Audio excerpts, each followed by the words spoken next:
नमस्कार, स्वागत है आपका। आप देख रहे हैं इंडिया न्यूज पंजाब हिमाचल। मैं हूं दीपिका नेगी। चलिए फटाफट अंदाज में खबरों का रुख करते हैं।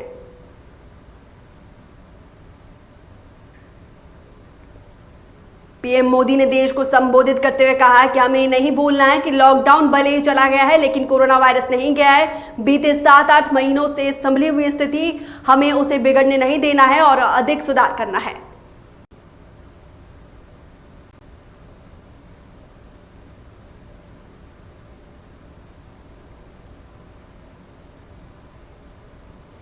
पीएम मोदी ने कहा, आज देश में रिकवरी रेट अच्छा है। टेस्ट की बढ़ती संख्या हमारी एक ताकत रही है।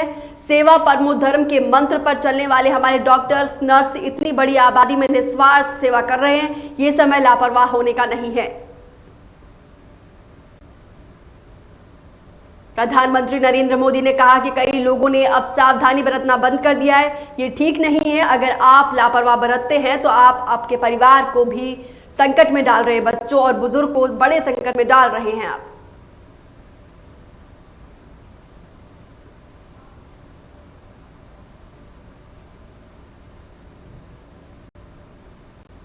कृषि कानून के खिलाफ प्रदेश में किसानों का प्रदर्शन जारी है। इसी बीच मंगलवार को सीएम कैप्टन ने विधानसभा में कृषि कानून सुधार के खिलाफ प्रस्ताव पेश किया, जिसे सर्वसम्मति से पास किया गया। इस प्रस्ताव के मुताबिक कोई कंपनी या व्यक्ति किसानों से एमएसपी पर कम दाम में फसल खरीदा गया तो उसे 3 साल के जेल का प्रावधान है। किसानों पर दबाव बनाने पर भी जुर्माना के साथ जेल होगी।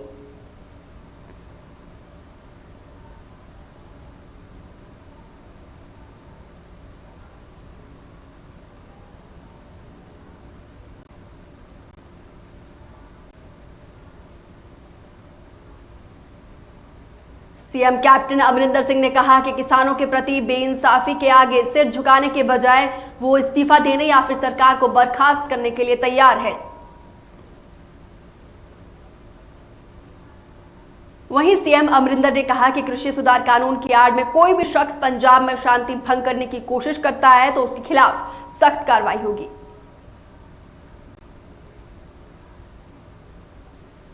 सीएम कैप्टन ने प्रस्ताव सर्वसम्मति से स्वीकार करने के लिए विपक्ष समेत सभी विधायकों का धन्यवाद किया। किसानों से सीएम कैप्टन ने अपील करते हुए कहा कि प्रदेश कठिन दौर से गुजर रहा है। हम आपके साथ खड़े हैं। अब आपकी बारी है हमारे साथ खड़े होने की।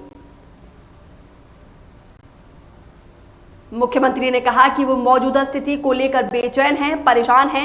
समझ नहीं आता कि केंद्र सरकार ने कोरोना के संकट काल में किसानों को ऐसी विपदा में क्यों डाला है।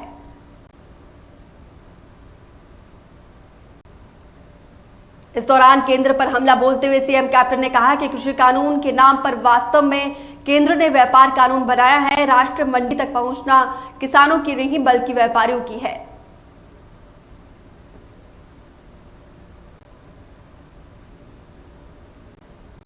आपको बता दें कि कृषि सुधार कानून पर केंद्र सरकार के खिलाफ कदम उठाने वाला पंजाब देश का पहला राज्य बना है।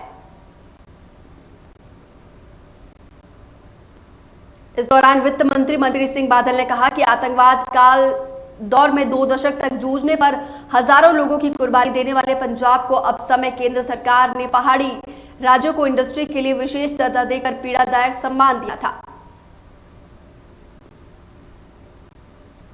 उसके बाद 2016 में नोटबंदी ने भी पंजाब की इंडस्ट्री को कमर तोड़ दर्द दिया और अब पंजाब की रीढ़ खेतीबाड़ी पर भी केंद्र सरकार ने हमला किया है। वहीं नेता प्रतिपक्ष हरपाल सिंह चीमा ने कहा है कि पंजाब सरकार यह सुनिश्चित करे कि अगर एजेंसी और व्यापारियों ने फसल नहीं खरीदा तो पंजाब सरकार फसल खरीदेगा।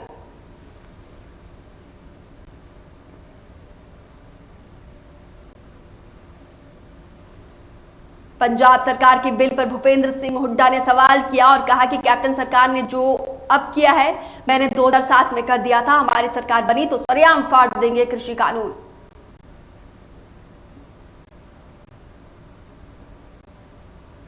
विधानसभा के विशेष सत्र में नवजोत सिंह सिद्धू भी शामिल हुए और शायराना अंदाज में कृषि सुधार कानून के पर केंद्र सरकार पर तंज कसा।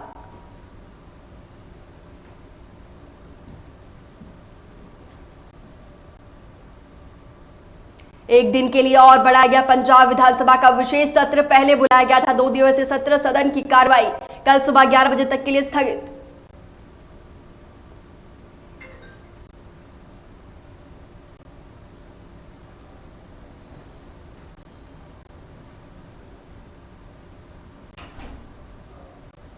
सीएम कैप्टन ने पंजाब में किसानों के हक में 3 बिल लाने के समर्थन में पंजाब में कांग्रेसियों ने लड्डू बांटकर और पटाखे जलाकर खुशी जाहिर की और कांग्रेस नेताओं ने मुख्यमंत्री के कदम को ऐतिहासिक बताया।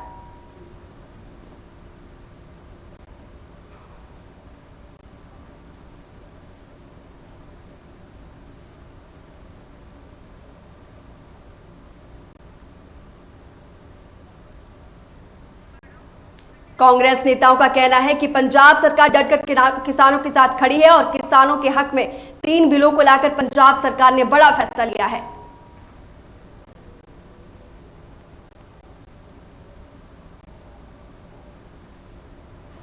मानसा में किसान 1 अक्टूबर से रेलवे ट्रैक पर प्रदर्शन कर रहे हैं। धरने पर बैठे अन्नदाता के लिए हिंदू समाज लंगर का इंतजाम कर रहा है, जो भाईचारे का मिसाल पेश कर रहा है।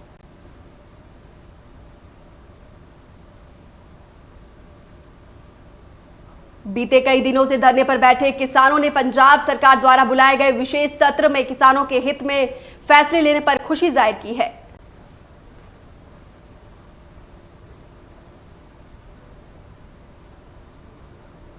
एमएसपी पर कैप्टन सरकार के फैसले पर किसानों ने कहा कि हमारे लिए राहत की खबर है और हम इसका स्वागत करते हैं।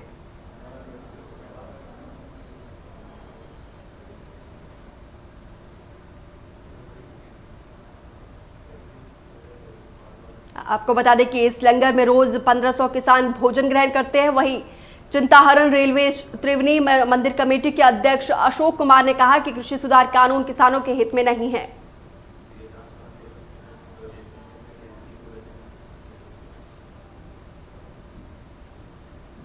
किसान कई दिनों से रेलवे जाम कर प्रदर्शन कर रहे हैं, जिसका असर अब उद्योग क्षेत्र में देखने को मिल रहा है। लुधियाना में इंपोर्ट एक्सपोर्ट का कहना है कि माल नहीं ना तो आ रहा है और ना ही बाहर जा रहा है। The Ludhiana custom house agent association का कहना है कि दिल्ली के बाद लुधियाना नॉर्थ इंडिया का सबसे बड़ा ड्राई पोर्ट है। यहां पर हर महीने 20,000 कंटेनर इंपोर्ट और एक्सपोर्ट होता है, लेकिन 30 सितंबर से ये कारोबार पूरी तरह से ठप पड़ा है।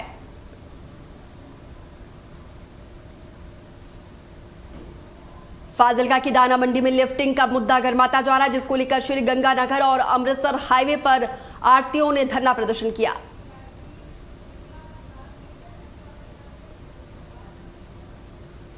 प्रदर्शनकारियों का कहना है कि 15 दिनों से मंडी में लिफ्टिंग नहीं हुई है, जिसके चलते करीब 5 लाख गेहूं की बोरियां डंप हो गई है।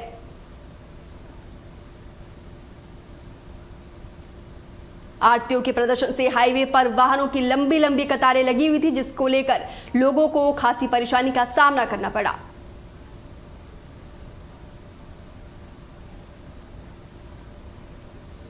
बठिंडा में झंडा रेलवे स्टेशन पर रेलवे कर्मचारियों ने दिवाली की बोनस नहीं मिलने पर केंद्र सरकार के खिलाफ धरना प्रदर्शन किया।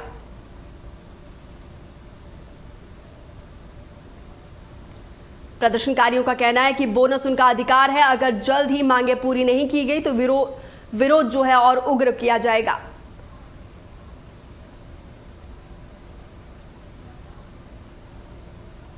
जालंधर के मीनाखेड़ी गांव में पराली में भयंकर आग लग गई। आग लगने की सूचना मिलते ही दमकल विभाग की 10 से 12 गाड़ियां मौके पर पहुंची और आग पर काबू पाया गया।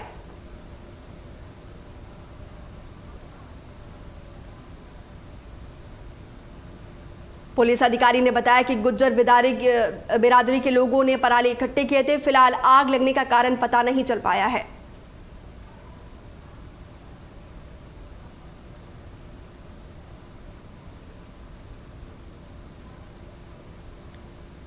केंद्र के गाइडलाइंस के मुताबिक सरकार ने 9 से 12वीं कक्षा तक के लिए स्कूल खोलने का फैसला लिया है, जिसको लेकर छात्रों ने खुशी जाहिर की है और अभिभावकों ने भी काफी उत्साह है।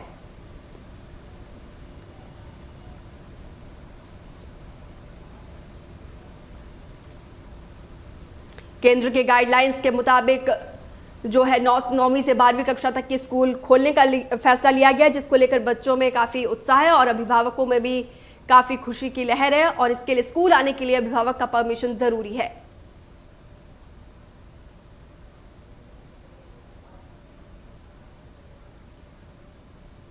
21 अक्टूबर को शहीद दिवस मनाया जाता है। वहीं जगरांव पुलिस ने एसएसपी चरणजीत सिंह की अगुवाई में मैराथन दौड़ का आयोजन किया गया।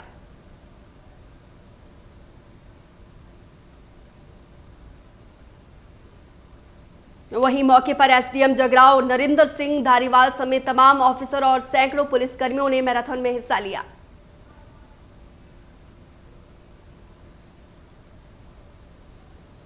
वहीं पुलिस शहीद दिवस पर पठानकोट में युवाओं और पुलिस अधिकारियों ने कैंडल मार्च निकाला और शहीदों को याद करके पुष्प श्रद्धांजलि अर्पित की।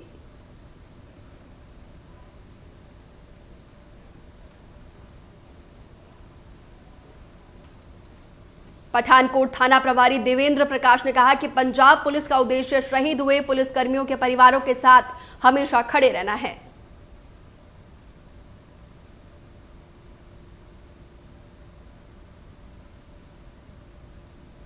डीएफओ पठानकोट डॉक्टर संजीव तिवारी के प्रयासों से पठानकोट के रंजीत सागर झील में वोटिंग शुरू कर गई है। यहां पर सैलानी वोटिंग के साथ साथ घुड़सवारी का आनंद ले रहे हैं।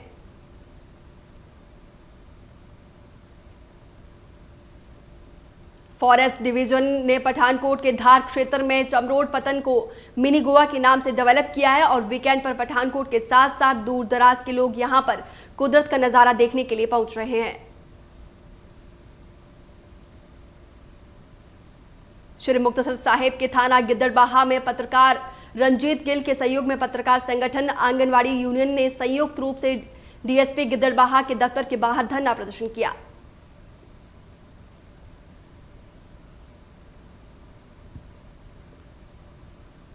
श्री फतेहगढ़ साहिब में के भैरवपुर गांव के पास सड़क हादसा हुआ जिसमें 2 छात्रों की मौके पर मौत हो गई जबकि 2 छात्र घायल हो गए जिनका नजदीकी अस्पताल में इलाज कराया गया।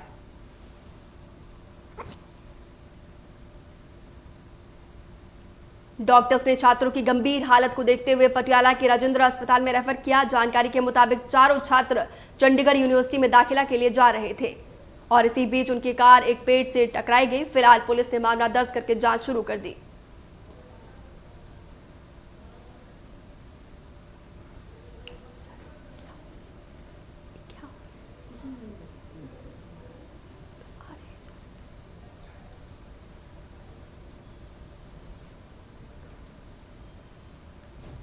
फगवाड़ा के सीआईए की टीम ने चोरी और लूट की वारदात को अंजाम देने वाले 5 बदमाशों को गिरफ्तार किया और बदमाशों के पास से लूट का सामान भी बरामद किया।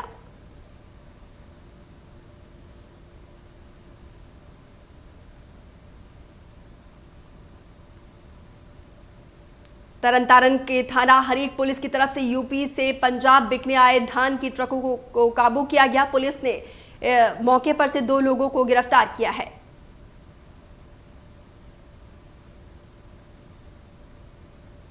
हरीके पुलिस की तरफ से 2 ट्रक ट्रॉलियों को गुप्त सूचना के आधार पर धान समेत काबू करने में सफलता हासिल की है। दोनों ट्रकों के बीच में से पुलिस को 1630 बोरियां धान की फसल की बरामद की गई।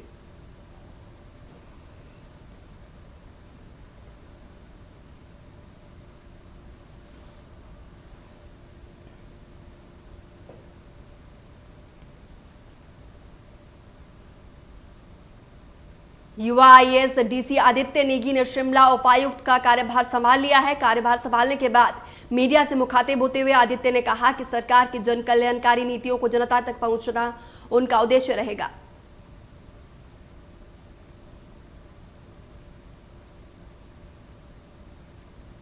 इस दौरान आदित्य नेगी ने कहा कि कोरोना काल में जितनी भी विकास की गति धीमी हुई है उस पर तेजी लाना और सरकारी योजनाओं का लाभ जनता तक पहुंचना, इसके लिए वो काम करेंगे।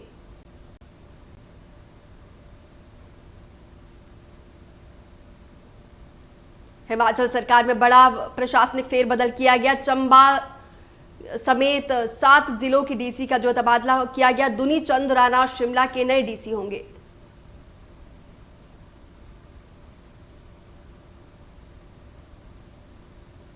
हिमाचल में करुणा मूलक आधार पर सरकारी नौकरी देने के मामले पर अभी तक सरकार का कोई फैसला नहीं है जिससे के खिलाफ करुणामूलक संघ ने शिमला में 7 दिनों तक के लिए क्रमिक अनशन पर बैठने का फैसला लिया है।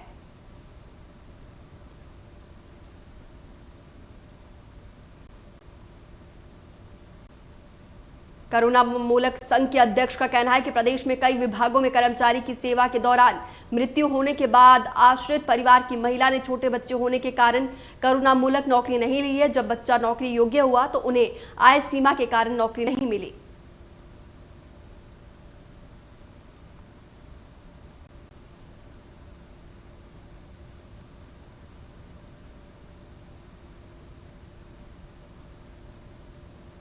डिग्री कॉलेज नाहन में छात्रों की अनेक समस्याओं को लेकर एबीवीपी मेगा अभियान चला रहा है, जिसके तहत हस्ताक्षर अभियान, ईमेल अभियान के साथ 24 अक्टूबर को 24 घंटे का सांकेतिक धरना दिया जाएगा। वहीं छात्र संगठन के प्रदेश कार्यकारिणी सदस्य अंशुल शर्मा का कहना है कि नाहन कॉलेज में दूर दराज से छात्र पढ़ने के लिए आते हैं, लेकिन छात्रावास की कोई सुविधा नहीं है और पिछले 2.5 सालों से खेल के मैदान की मांग की जा रही है। एबीवीपी का कहना है कि इस विशेष अभियान का मकसद सरकार तक उनकी बात को पहुंचाना है, ताकि सरकार उनकी मांग को पूरा कर सके।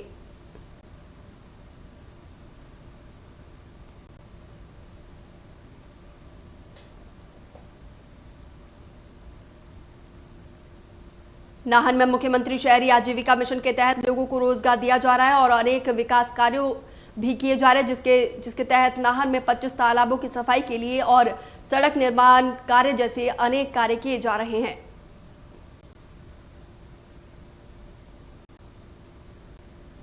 नाहन में डॉक्टर राजीव बिंदल ने विकास कार्यों का निरीक्षण किया और अधिकारियों को विकास कार्यों में तेजी लाने के लिए दिशा निर्देश जारी किए।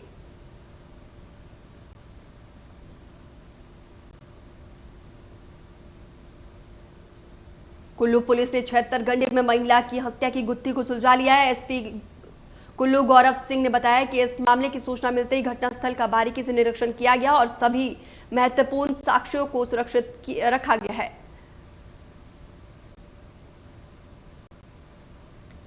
एसपी गौरव ने बताया कि 25 सदस्यों की टीम ने पूरे इलाके की तलाशी की और सख्ती से पूछताछ के बाद आरोपी ने जुर्म कबूला है।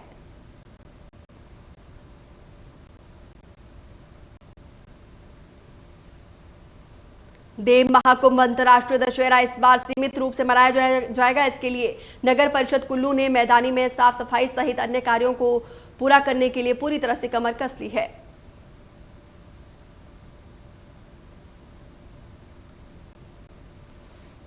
नगर परिषद कुल्लू के उपाध्यक्ष ने बताया कि रथ यात्रा में किसी तरह की रुकावट ना हो, इसके लिए नगर परिषद की ओर से मैदानों की हालत सुधारी जा रही है।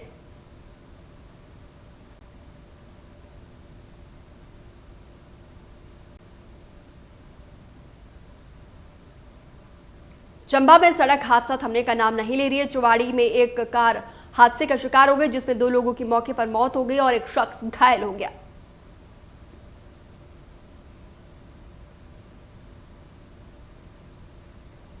आपको बता दें कि चंबा जिले में अलग अलग जगहों में पिछले 24 घंटे में सड़क हादसे में 7 लोगों ने अपनी जान गंवाई है।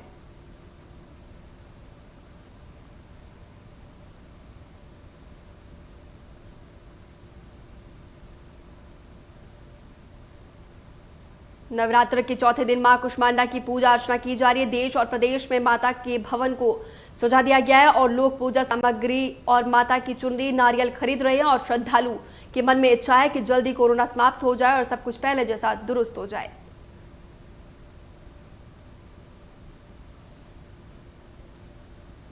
पूरी दुनिया में कोरोना के आंकड़े 4 करोड़ 63 लाख के पार। अब तक 11,22,000 से ज्यादा मरीजों ने गंवाई जान। पूरी दुनिया में 91,63,000 से ज्यादा एक्टिव केस।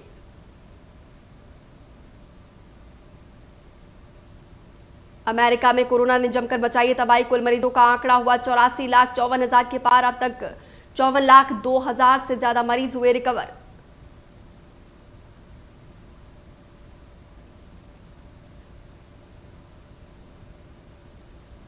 कोरोना के मामले में पूरी दुनिया में तीसरे नंबर पर ब्राजील। अब तक 1,54,000 मरीज कोरोना के चलते अपनी जान गंवाई। कुल मरीजों का आंकड़ा 52,251,000 के पार।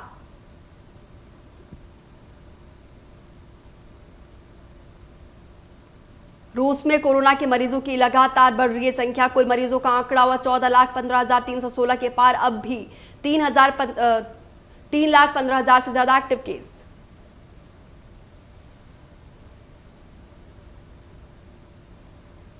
देश में कोरोना पर नहीं लग रही लगाम। 24 घंटे में फिर सामने आए 45,490 नए केस। कुल मरीजों का आंकड़ा 75,94,000 के पार। एक्टिव केस 7,47,000 से ज्यादा।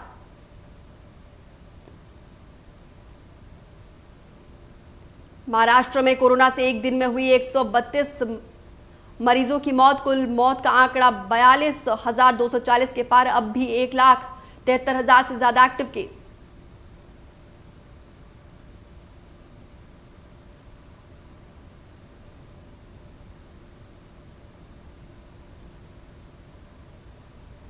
तमिलनाडु में कोरोना से लोगों का हाहाकार। एक दिन में सामने आए 3,536 नए केस। अब भी 38,000 से ज्यादा एक्टिव केस। अब तक 10,000 से ज्यादा मरीजों की हो चुकी है मौत।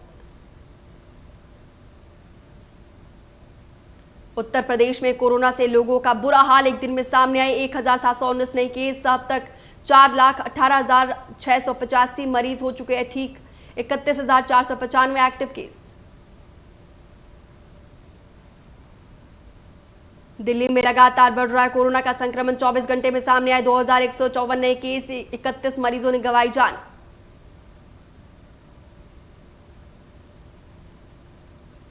हरियाणा में कोरोना मरीजों का आंकड़ा 1,51,000 के पार। 24 घंटे में मिले 1,201 नए केस। 8 मरीजों ने गंवाई जान। एक्टिव केस 10,000 से ज्यादा।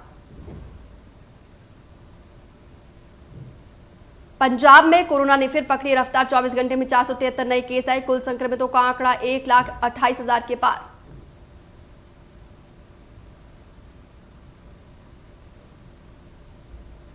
पंजाब में करीब 1,18,000 से ज्यादा मरीजों ने कोरोना को दी मात। वहीं प्रदेश में अब तक 5,307 से ज्यादा एक्टिव केस।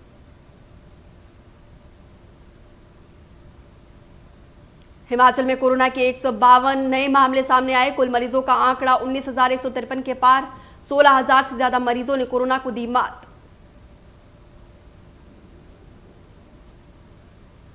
हिमाचल प्रदेश में करीब 2500 से ज्यादा एक्टिव केस है और 267 से ज्यादा मरीजों ने कोरोना से गंवाई है जान।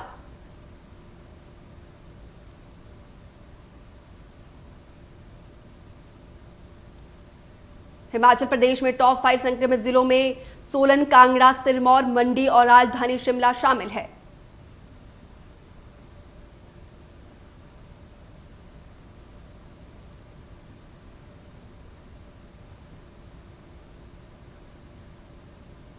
चलिए, इस बुलेटिन में फिलहाल मेरे साथ इतना ही, लेकिन पंजाब और हिमाचल की तमाम बड़ी खबरों को जानने के लिए आप हमारे फेसबुक पेज और यूट्यूब को सब्सक्राइब करें।